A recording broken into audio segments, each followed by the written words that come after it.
تفتكر الأهلي بعد كل الصرف ده لسه فعلا محتاج صفقات ولسه الفرقة مش كاملة؟ تعال نتكلم عن ماتش الأهلي والبنك الأهلي. السلام عليكم، معاكم أحمد يونس. النهاردة هنتكلم عن ماتش الأهلي والبنك الأهلي، والماتش خلص طبعا بالتعادل 1-1. طبعا احنا كلنا متابعين الفترة الأخيرة. الأهلي عنده مشكلة مع إمام عاشور، أو إمام هو اللي عنده مشكلة، يعني إن هو تقريبا عايز يجدد عقده أو عايز مبلغ أكتر. المهم إمام ما سافرش. تمام، الأهلي خد قرار بإيقاف إمام أسبوعين وغرامة مالية. ايه المشكلة بقى؟ المشكلة ان الاهلي دلوقتي ما عادش يلعب كورة من غير امام عاشور. اتفرج على اي ماتش امام موجود في الملعب هتلاقي الاهلي بيلعب كويس. امام مش موجود هتلاقي الاهلي سيء جدا. ليه بقى؟ مدرب النادي الاهلي بيلعب بطريقة 4-2-3-1، بس ما بيلعبش بالتلاتة اللي تحت المهاجم دول. ما بيلعبش برقم 10 صريح. العشرة بتاعه هو بيعتمد فيه على ان هو بيميل على الطرفية، فبيعمل زيادة على طرف معين. بمعنى ان مثلا لو العشرة ده زيزو، فزيزو بنشارك مثلا يمين وتريزيجيه شمال. زيزو ما بيلعبش في العمق بينهم، لا، زيزو بيميل مثلا مع تريزيجيه في ناحية الشمال، بيعملوا زيادة عادية في الناحية دي لو الناحية دي طبعا هي اللي فيها الهجمة، او الناحية التانية يزيد مثلا مع بن شرقي فضي الناحية التانية لتريزيجيه مثلا، يبقى هو 1-1. الكلام ده على الورق كويس تمام، بس هل امكانيات لعيبة الاهلي بتعرف تعمله؟ لو جيت للصراحة امام ماشي، امام يعرف يعمل كده، انما زيزو ما يعرفش يعمل كده. ليه بقى؟ امام لعيب مايسترو شويه، بيعرف يدي، يعني اول حاجه بيعرف يعدي 1-1، ودي حاجه مهمه جدا في الموضوع ده، لان الموضوع عايز تنوع شويه. انت هتلعب شويه يمين، هتلعب شويه شمال، هتلعب شويه في العمق. طبعا محتاج ان انت تبقى بتعرف تعدي. زيزو ما عندوش الحته دي. تاني حاجه بقى والاهم في الموضوع ده كله، امام عنده موضوع ان انت ترمي ثرو، ترمي التمريره التقدميه. زيزو ما عندوش الموضوع ده. زيزو لعيب جناح صريح جدا، جناح يمين حتى، ما ينفعش يلعب ناحية شمال. ليه؟ لان ميزته الاولانية من ان هو يلعب على الطرف ويرفع عرضية، ان هو يدخل العمق ويسدد. دي حاجة كويسة، بس لازم الكرة تبقى معدولة، لان زيزو مش زي تريزيجيه مثلا لو هيجي من الطرف ويعدي ويلعب على ويفتح على رجله اليمين مثلا ويحطها في البعيدة زي ما تريزيجيه بيحاول يعملها. لا، دي مش مميزات زيزو. فده السبب الرئيسي من وجهة نظري ان الاهلي بيلعب وحش قوي طول ما امام عاشور بره الملعب. من وجهة نظري مين اللاعب اللي يقدر اصلا يعوض الموضوع ده؟ بما ان امام غايب هيبقى بن رمضان. هتقولي طب ما بن رمضان بدأ فعلا الماتش، هقول لك ماشي، بس بن رمضان بدأ فين؟ جنب مروان عطية. دي مشكلة بقى هنا. ليه؟ لان انت كده بتسبب، كده انت بتسبب ان مروان عطية يبقى هو اللي عليه الحمل الدفاعي كله، لان بن رمضان قليل جدا في الناحية الدفاعية، هو لاعب بيلعب حر، وعشان تستفيد منه لازم يبقى حر. ففي نقطة كده، في مشكلة في التمركز بتاع لعيبة الأهلي، إن دايما بن رمضان ما هوش واخد راحته، فعشان كده تلاقي بن رمضان دايما مش كويس مع الأهلي. الأهلي من وجهة نظري لازم يلعب بالاتنين جنب بعض، مروان عطية وأليو ديانج. الاتنين ستة، الاتنين تحس إن هما مش يعني دفاعيين قوي وبتاع، بس الاتنين دول هيساعدوك شوية ان اللي قدامهم مش هيرجع يدافع معاهم، فبالتالي بن رمضان هياخد حرية اكبر، فبالتالي هتشوف منه انتاجية اكتر. فانا من وجهة نظري دي مشكلة الاهلي. في مشكلة تانية طبعا هي بن شرقي. اشرف بن شرقي امهر لعيب في النادي الاهلي تقريبا، ومن اكتر اللعيبة اللي عندها ذكاء في اللعب. بن شرقي بيلعب فين؟ بيلعب وينج يمين. وينج يمين دي بتضايق اشرف بن شرقي جدا لسببين. اول سبب ان هو كده كده ايه اكتر حاجة ممكن يعملها؟ هيعدي وهيرفع. فرق ايه عن اي لعيب تاني؟ ولا حاجه. زيه زي اي باك وزيه زي اي وينج عادي. انت ما استفدتش من بن شرقي الفايده اللي انت اصلا المفروض انت جايبه عشانها. انت جايب بن شرقي عشان يصنع لك لعب اكتر، يبقى سلاح عندك هجومي.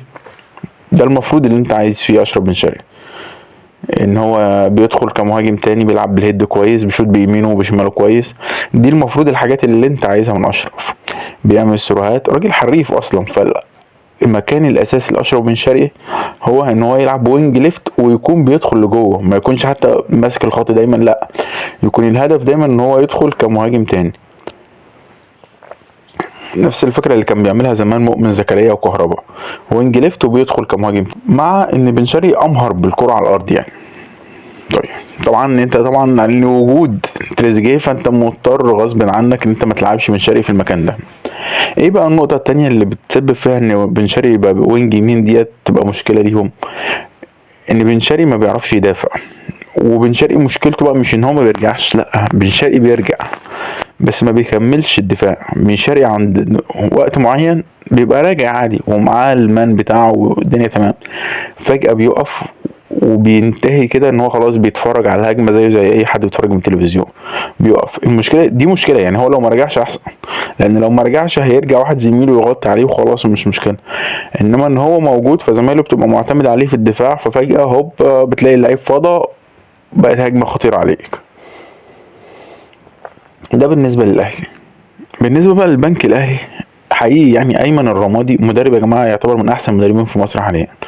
الراجل بدأ الماتش منظم جدا، والراجل مش نازل يدافع، الراجل نازل بالملعب. انت بتشوف فيه احمد امين اوفا ده مهاجم صريح تمام، بتشوف مصطفى شلبي، بتشوف مدبولي، بتشوف محمد ابراهيم، كميه لعيبه اصلا هي هجوميه. احمد رضا لعيب وسط ملعب، لعيب كوير، في لعيبه كتير قوي في الملعب كويره، مش لعيبه ان هي عايزه تدافع، او لعيبه او مدرب مثلا رص الفرقه. طبعا في كتير من الاحيان سيناريو الماتش بيجبر المدرب على حاجه معينه. الماتش بدأ في الدقيقه 11 البنك الاهلي جاب جون عن طريق مصطفى شلبي من عرضيه من مدبولي. طبعا انا من وجهة نظري ان الغلطة الاساسية هي في غلطة احمد عيد وبن شرقي، ان هما اللي كانوا قريبين فكانوا سهل ان هما يطلعوا الكورة من قبل مصطفى شلبي، يعني ان الراجل خطفها من قدامه. وطبعا في حمل او في جزء من المسؤوليه على محمد الشناوي. في بقى مشكله اكبر بالنسبه لي، سواء الشناوي يغلط غلط او يتحمل الجون او لا، ان وجود الشناوي نفسه بيخلي ان الناس اصلا في تحامل عليه. خلاص هي ناس جماهير الاهلي فعلا ما بقتش عايزاه. فلو الشناوي حتى ما غلطش هتلاقي الناس برضو طالعه خلاص الكره اللي هي نص نص هتلاقي الناس بتحملها للشناوي. فانا من وجهه نظري اللي بيحصل مع الشناوي ده انت بتاذيه اكتر من ان انت بتحاول تساعده. لو الاهلي فعلا عايز يساعد الشناوي ممكن توديه مثلا، لو هو فعلا عنده عروض من السعوديه او كده وديه يغير جو، حتى يجرب، ممكن يتالق، ممكن يرجع مستواه. حتى لو ما كانش كده كده حسام حسن بيحبه فهياخده مع المنتخب. انما انت حاطه، انا من وجهه نظري انا بشوف ناس كتير قوي من جماهير الاهلي تقول لك ايه، المفروض مصطفى شوبير يبقى حارس المنتخب الاول.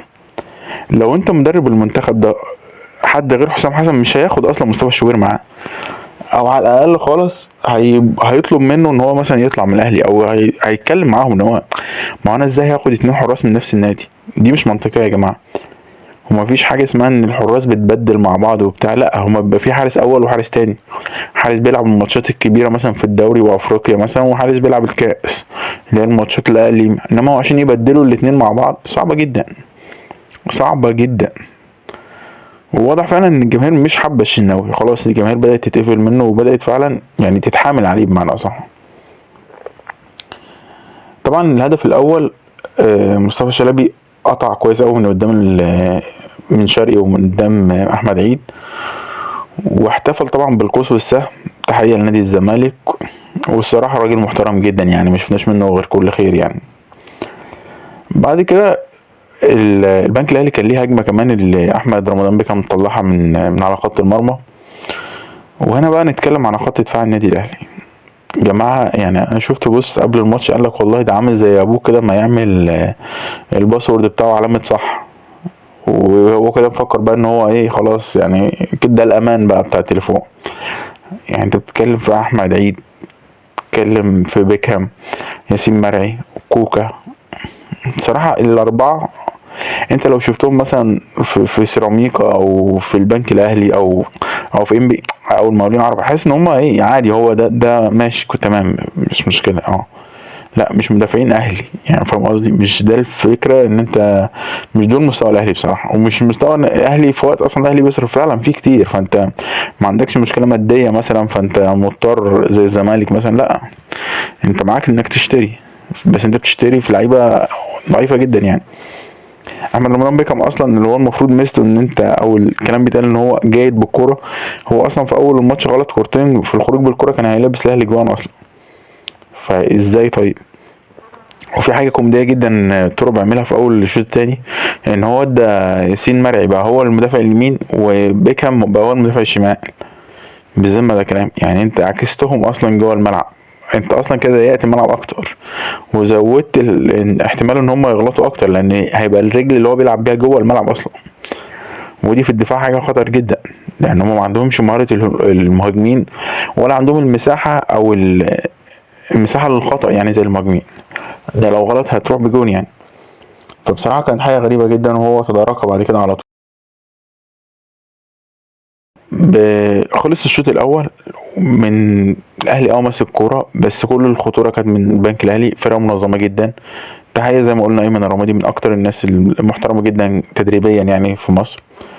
الشوط التاني بدا طبعا البنك الاهلي بدا خلاص، انت الماتش الشوط الاول خلص 1-0، فانت بتحاول ان انت تحافظ على النتيجه، وفي حته قلق شويه، انت فاهم بقى اللعيبه المصريين وبتاع، فرجع ورا خلاص عايز يخلص الماتش. طبعا رجوع ان انت ترجع قدام الاهلي خلى الاهلي طبعا استدعى الضغط، يعني كانك بتستدعي الضغط، فاهم قصدي؟ يعني انت خلاص بقى الاهلي هيضغط عليك، بالذات مع التغييرات، لان الاهلي يعمل حاجه برضو من وجهه نظري حاجه كويسه، ان هو راح مغير. كان فيها جرأة شويه في التغييرات، ان هو شال احمد عيد وشال كوكا وشال مروان. طبعا مروان برضو واضح قوي عليه الاجهاد، لان برضو الراجل مريح، يمكن من اللعيبه القليله في الاهلي اللي ما بتريحش، وحتى مع المنتخب. فلما شال الثلاثه ونزل دماء جديده بمعنى صح. نسيت اقول لك ان في الشوط الاول زيزو اتصاب وطلع، ونزل مكانه حسين الشحات. حسين الشحات لعب في العمق برضه مكان زيزو، نفس الفكره. هو اصلا لا زيزو ولا حسين الشحات لعيبه عمق، فاهم قصدي؟ وعلشان ومش لعيبه ادوار مزدوجه، يعني هو مش مثلا ايه، مش اللاعب اللي هيلعب 10 ويميل على الطرف ده شويه ويميل على الطرف ده شويه وعلى حسب الكوره وبتاع. هم مش كده، هم وينجات صريح. هو وينج بيلعب، ده وينج يمين وحسين الشحات وينج شمال، بس ده مركزهم وما يعملوش اي حاجه تانيه في الملعب. حسين الشحات زي ما قلنا طبعا ما كانش ينفع يلعب شمال، لان تريزيجيه موجود حاجز الناحيه دي. جه بقى الشوط الثاني الاهلي بدا يعمل تغييرات، بدا التغييرات تنشط شويه اللعب، بدا الاهلي يضغط. شفنا الجون في الدقيقه 80 او 81، وشفنا المهاجم الجديد بتاع الاهلي الراجل الانجوري ضيع كوره سهله، بس واضح اصلا ان الراجل مخضوض شويه. تخيل برضه انت لسه اول ماتش ولسه بتعرف على الفرقه وبتاع، بس ما فيش يعني اول ماتش نازل في ضغط وكده، الراجل ضيعها. عندي تعليق بس على تريزيجيه.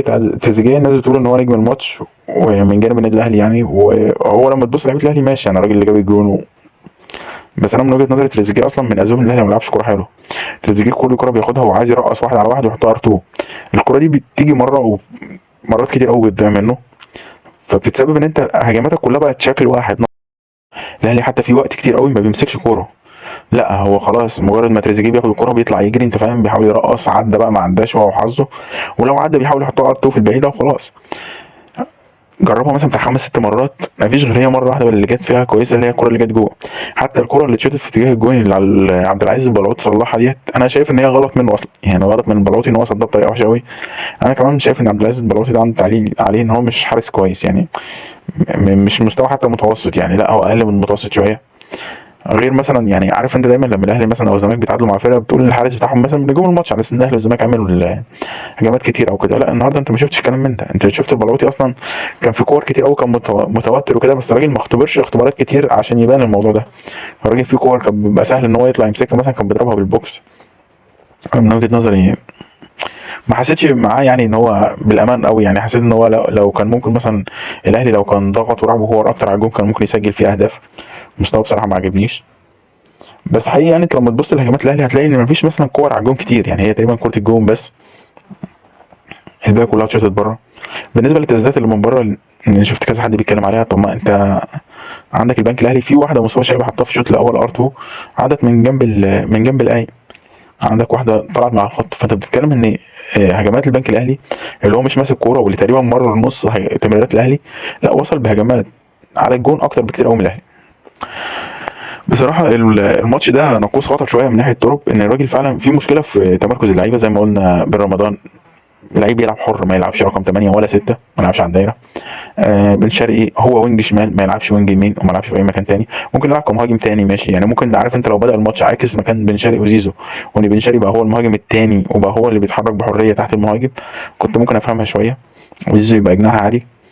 من وجهة نظري فكرة ان تريزيجيه دايما هو الوينج الشمال الثابت دي مضايقة له الاهلي يعني. تريزيجيه ملوش مكان غير ده على فكرة، هو ما يقدرش يلعب غير كده. بس انت عندك حسين الشحات وعندك اشرف بن شرقي يقدروا يلعبوا الحتة دي، وممكن يبقى في حل فردي شوية عن تريزيجيه، لان مش كل كورة يا جماعة انت هتحاول تعدي وتشوت، هتحاول تعدي وتشوت، احنا مش بنلعب بيس يعني. في النهاية الاهلي فقد نقطتين غاليين، ولو الزمالك كسب بكرة الزمالك هيبقى متفوق على الاهلي. هنشوف بقى الزمالك هيعمل ايه بكره. اتمنى لو الفيديو عجبك دوس لايك واشترك في القناه. السلام عليكم.